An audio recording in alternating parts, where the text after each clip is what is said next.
Hi guys, today we'll talk about algebraic data types. So what is data type?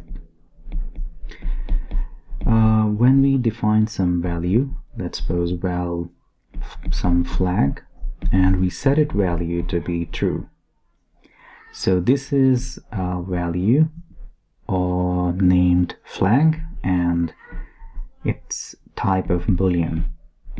And boolean has possibly two values, true and false. So data type means that we have some data and it has a particle type. What is meant by algebraic data types?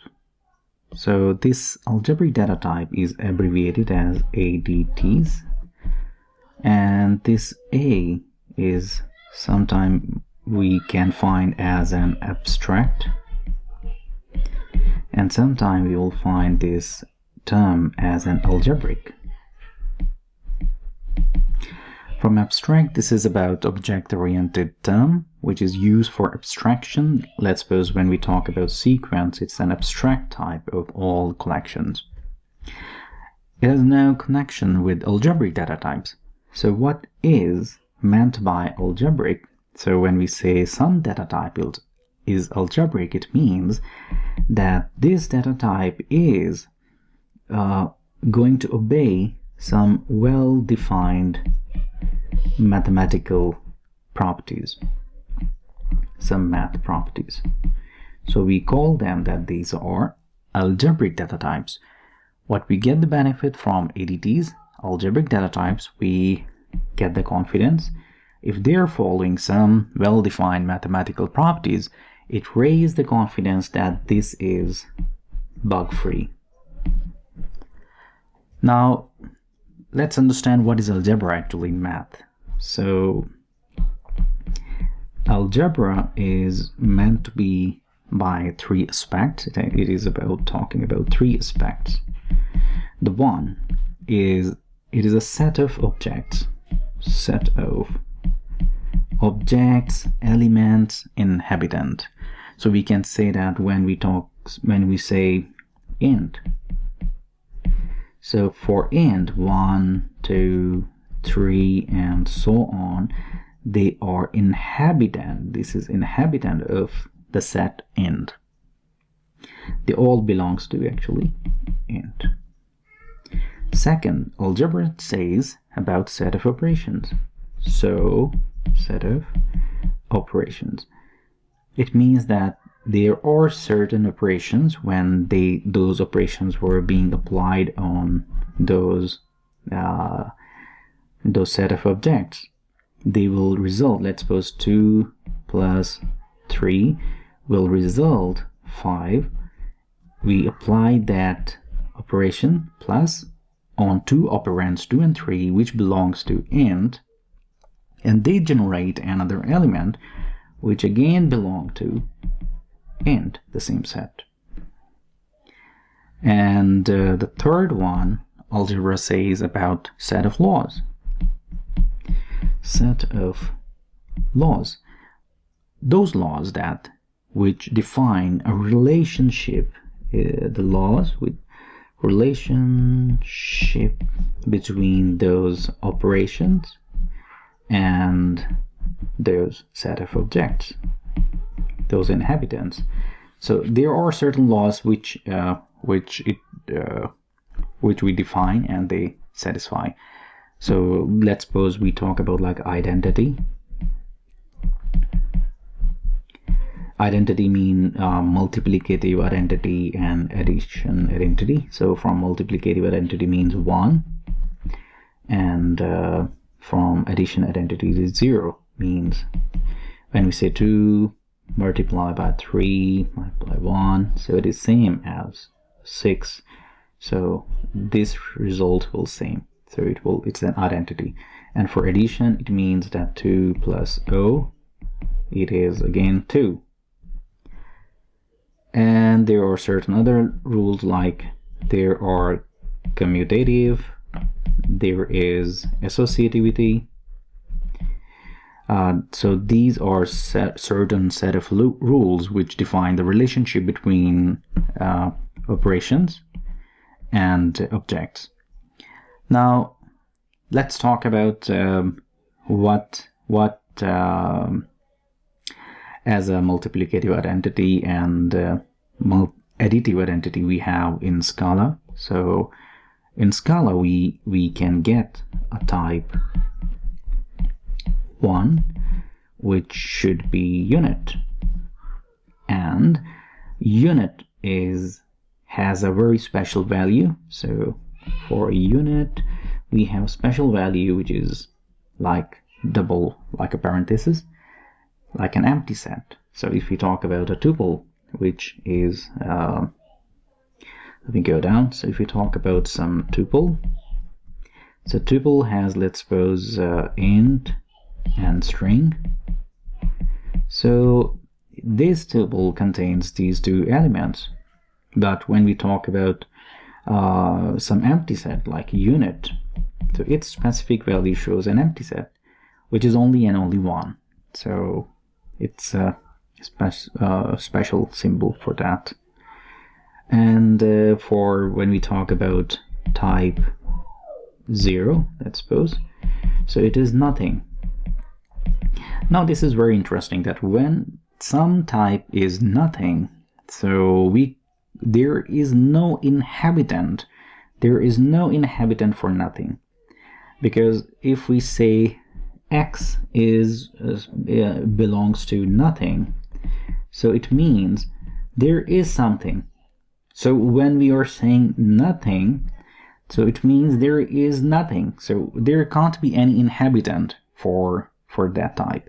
So when we say 0, so nothing, so there is actually nothing. Well, that's a little tricky, but yeah. So this is they satisfy actually. So we can think about that when we say int plus nothing.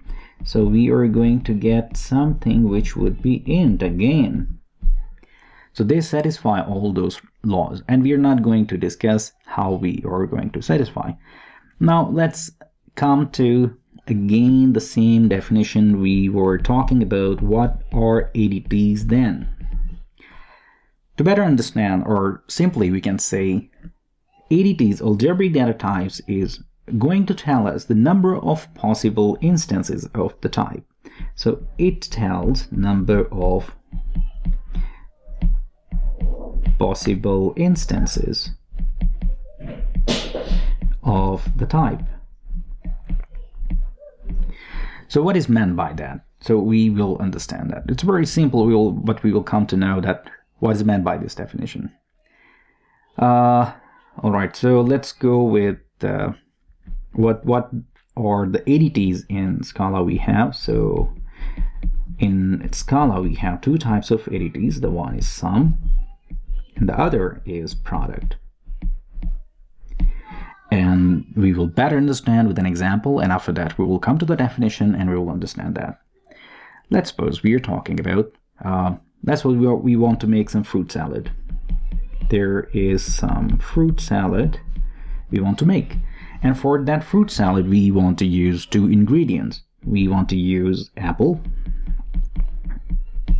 and for the sake of simplicity we are just going to use grapes. So we are going to use apple and grape to make our fruit salad. So in apple, what we have, in apple we have two types of apple. One is Granny Smith and the other is Fuji. So we have two types of apple. And how about grapes? So we have three types of grapes with us. So we have cotton candy, we have Concord, we have moondrops.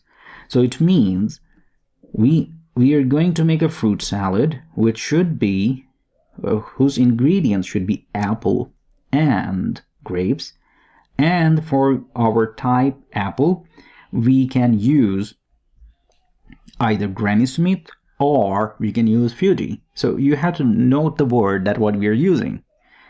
And if there will be another type like comes, so we will add them. So currently we have actually two types of apple. And for grapes, we have cotton candy, we have Concord, we have moondrops, and we are actually containing 3 types of apple.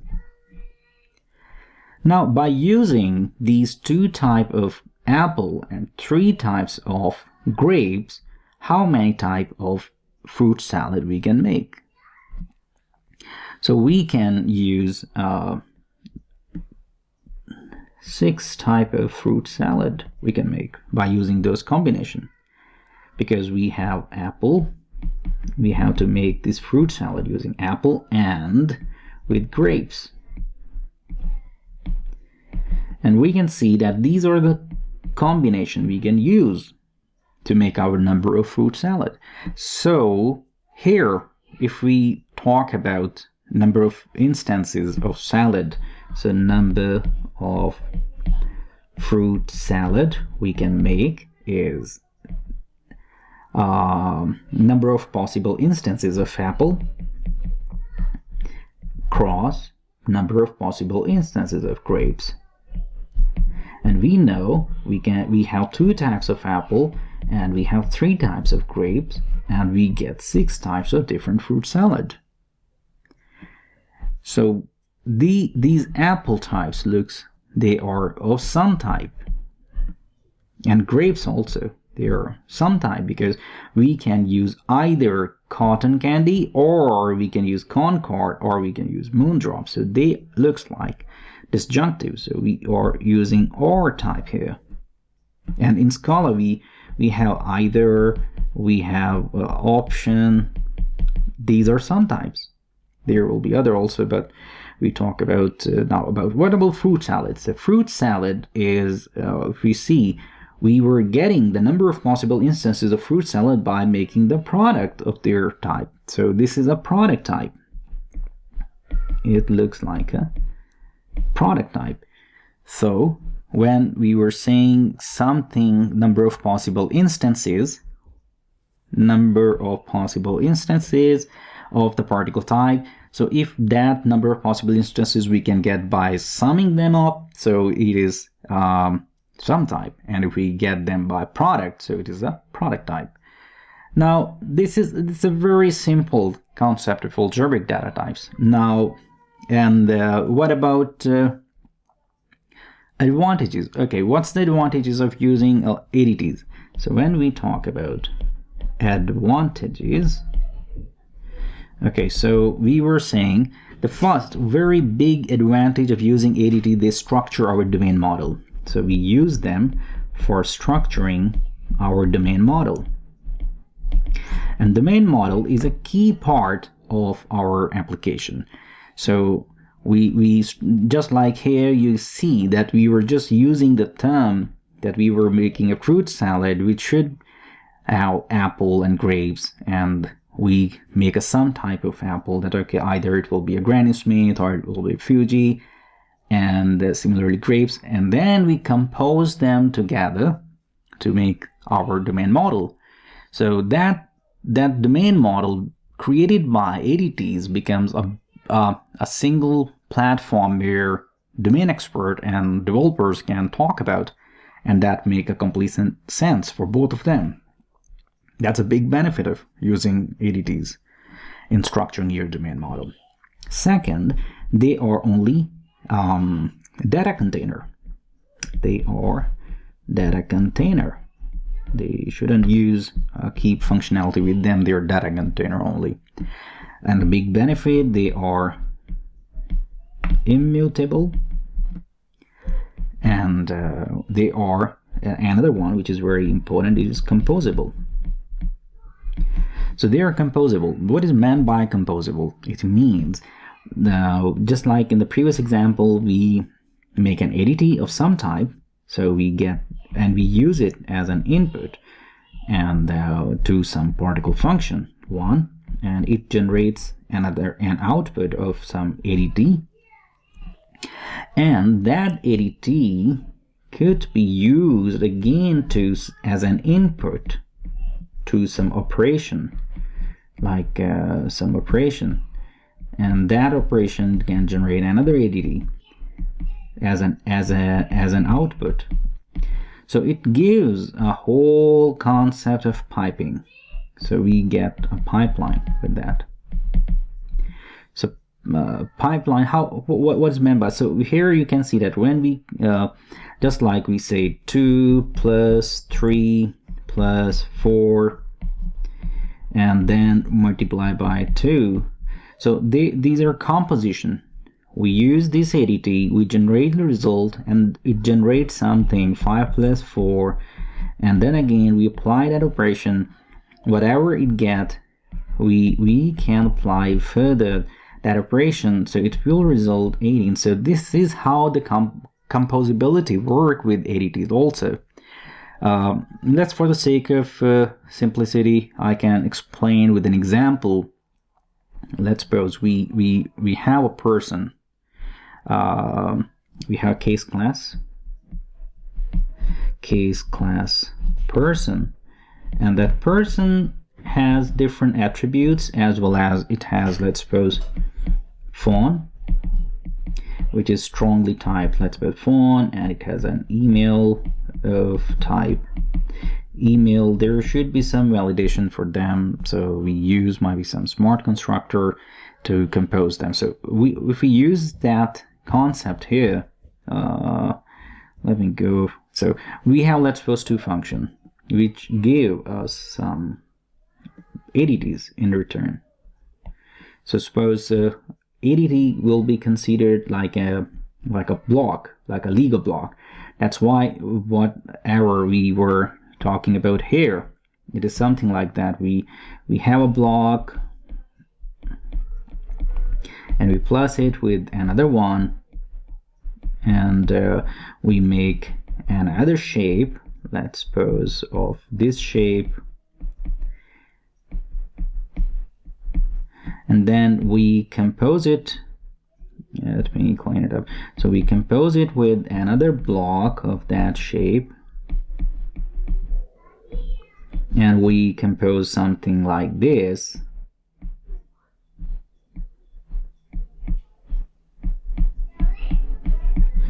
And then we multiply maybe with another one of something size this, and then we get something bigger. So we are composing those blocks. So something like that. If we talk about ADT is a block, like a legal block, and we are going to compose it. So let's suppose if we have two functions which say extract font, so it is going to extract some ADT, another one which extract this email, maybe using some smart constructor, and we were going to compose a person in that case. So we can use, let's suppose, a for comprehension, and whatever the block we get, so we get, let's suppose, this block, we get that block, and then we yield another one. So in this way, this is called composability, and we compose them together to form a new object.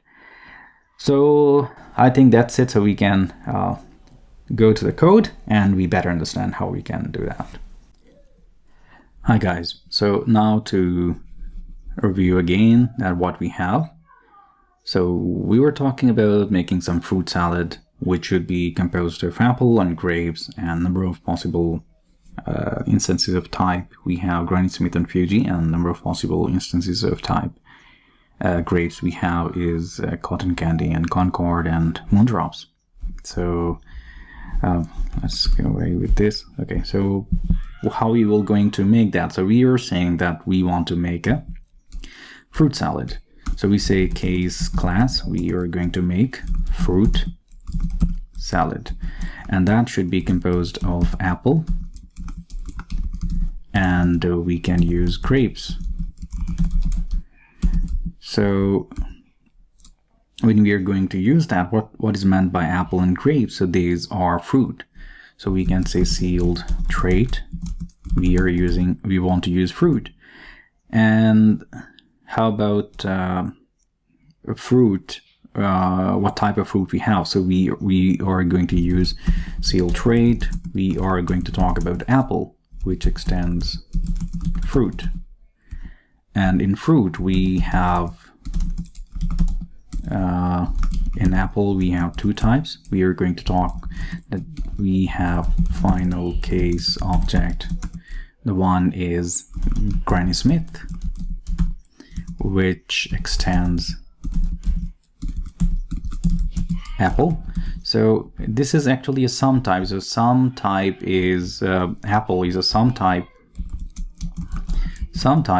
And in Scala we can think of them like as an enum. We can use either, we can use option, and this is enum. So we can see that we have Granny Smith, or we can use final case object of type fugitive that extends apple. So we get that. So this error is gone. Now we were going to talk about our second ingredient of fruit salad we have to use. It is about sealed trait grapes that extend, which is a fruit. So that extends come on, what is that? Extends fruit, and I can use the object fruit, object grapes, and I'm going to define its type. So case object, it should be cotton candy, and that extends grapes. And we talk about case object. We were talking, we can use concord as an ingredient in our fruit salad, which is also a grapes type. We can also use case object of type moondrops that extends grapes also. So we can use that as an ingredient of our fruit salad. Extends. Now, this is how we are going to define our domain model. So we define each type, and we can get a number of possible instances of our fruit salad with the composition of these two. Hopefully that will make sense. And for the sake of simple example, for sure we can extend it further in some consequent coming videos. Thanks. Bye.